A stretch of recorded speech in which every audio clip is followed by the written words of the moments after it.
Yo, what's up? It's me, Bam Bam again, and our trivia today it's exposing women or girls.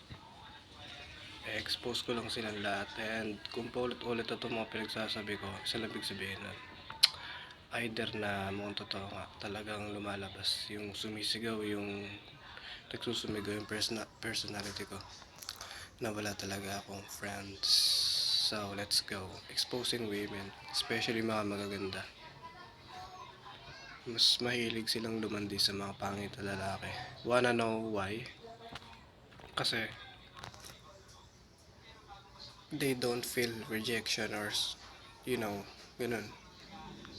Hindi sila natatakot na ma-reject kasi pangit naman yun, di naman kawalan sa kanila yan. Pero sa mga taong gusto nila, sa mga lalaking gusto nila, hindi nila magawa yan. Kasi yun nga, alam nila kasi baka ma-reject sila and ayaw nilang maranasan yun. Kasi nga ang mga babae, trabaho nilang gawin yun, mang-reject tapos sila mare-reject, hindi nila gagawin yun. Kaya ang gagawin nila, magaling sila magtago ng feelings na halimbawa kahit ako akalain ko wala siyang feelings sa akin, yung pala meron. Nahiya lang talagang mag-approach sila sa akin or siya.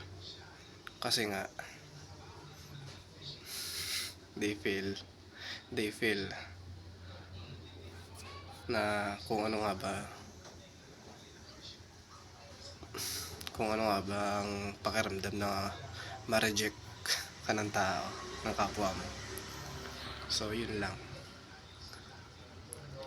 Tsaka sa mga pangit na lalaki dyan, okay yung feeling